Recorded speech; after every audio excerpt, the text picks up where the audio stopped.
100 వీడియోలు చూస్తే వీరుడంటారు. అదే ఒక్క ఛానల్‌ని సబ్స్క్రైబ్ చేసిన దేవుడంటారు.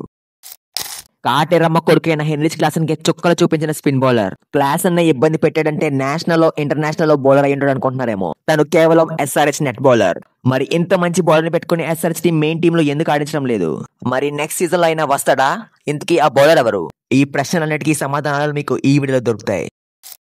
క్లాసన్ స్పిన్ బౌలింగ్ ని ఎంత బాగా ఆడతాడో మనందరికీ తెలుసు. ఈవెన్ ఇంటర్నేషనల్ బౌలర్స్ ని కూడా ఈజీగా సిక్స్లు కొడతాడు. ఐపీఎల్ లో స్పిన్నర్స్ కి అగెన్స్ట్ గా తన స్ట్రైక్ రేట్ 180 గా ఉంది అండ్ ఓడిఐస్ లో 151 గా ఉంది. మరి ఇంత మంచి బ్యాట్స్మెన్ ని ఒక నెట్ బౌలర్ ఇబ్బంది పెట్టాడంటే నమ్మశక్యంగా లేదు. ఈ మ్యాటర్ వేరే వాళ్ళు చెప్పుంటే నమ్మేవాని కాదు. బట్ ఇది క్లాసన్ రీసెంట్ గా పాడ్కాస్ట్ లో చెప్పాడు. తను ఏం చెప్పాడంటే ఎస్ఆర్ఎస్ నెట్ బౌలర్స్ లో లెఫ్ట్ ఆర్మ్ లెగ్ స్పిన్నర్ ఉన్నాడు. తను ఇనిషియల్ గా నాకు ఎక్కువగా బౌలింగ్ చేయడానికి ఇష్టపడేవాడు. నేను తన బౌలింగ్ లో ఒక షాట్ కొడితే నెక్స్ట్ తన బౌలింగ్ వేరియేషన్స్ తో నన్ను చాలా ఇబ్బంది పెట్టేవాడు.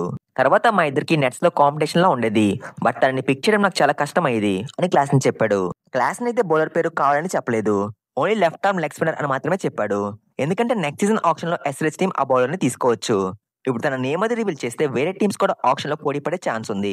సో క్లాసన్ కావాలని బౌలర్ పేరు చెప్పలేదని నేను అనుకున్నాను. కానీ Klaasen left arm leg spinner అని ఇంటి ఇచ్చేశాడు. దాన్ని బట్టి చూస్తే ఆ బౌలర్ క్రెయిన్స్ ఫులెట్రా అని తెలుస్తుంది. క్రెయిన్స్ సౌరాష్ట్ర T20 లీగ్ లో 9 మ్యాచెస్ ఆడి 10 వికెట్స్ తీశాడు అండ్ తన ఎకానమీ 7.6 గా ఉంది అండ్ ఈ లీగ్ లో తను emerging player of the award కూడా గెలుచుకున్నాడు. ఐపీఎల్ 2025 లో తను ఎస్ఆర్ఎస్ టీమ్ కి నెట్ బౌలర్ గా ఉన్నాడు అండ్ నెక్స్ట్ సీజన్ ఆప్షన్ లో తనని ఎస్ఆర్ఎస్ టీం తీసుకోవచ్చు. ఎందుకంటే SRS team Adam Zampa and Rahul Chahar ఇద్దరు స్పిన్నర్స్ ని రిలీజ్ చేశారు అండ్ ఎస్ఆర్ఎస్ టీమ్ లో జీసన్ అన్సారీ ఒక్కడే లెగ్ స్పిన్నర్ ఉన్నాడు. సో బ్యాకప్ కోసమైనా తనని ఎస్ఆర్ఎస్ టీం బై చేయొచ్చు. బట్ ఇక్కడ ప్రాబ్లం ఏంటంటే cranes already IPL teams connect చేసి చాలా ట్రయల్స్ కి అటెండ్ అయ్యాడు. తను టోటల్ గా 7 ఐపీఎల్ టీమ్స్ కనెక్ట్ చేసిన ట్రయల్స్ కి అటెండ్ అయ్యాడని తెలుస్తుంది. సో వేరే ఐపీఎల్ టీమ్స్ కూడా తన పర్ఫార్మెన్స్ కి ఇంప్రెస్ అయితే ఆప్షన్ లో తన కోసం బిడ్డింగ్ వార్ మొదలవుతుంది అండ్ తన ప్రైస్ కూడా పెరిగే ఛాన్స్ ఉంది. నెట్ బౌలర్స్ ని ఎప్పుడు తక్కువ అంచనా వేయకూడదు. నితీష్ కుమార్ రెడ్డి కూడా సిఎస్కే కి నెట్ బౌలర్ గా ఉన్నాడు. బట్ ఇప్పుడు తన ఇండియా టీమ్ కి అండ్ ఎస్ఎస్ టీమ్ కి ఆడుతున్నాడు. క్రెయిన్స్ ఏజ్ చూస్తే కేవలం 21 ఇయర్స్ మాత్రమే. మరి ఆప్షన్ లో ఎస్ఎస్ టీమ్ తన కోసం ట్రై చేయలేదో కామెంట్ చేయండి అండ్ వీడియో నచ్చితే లైక్ చెప్పిన పర్లేదు కానీ హైప్ చేయండి.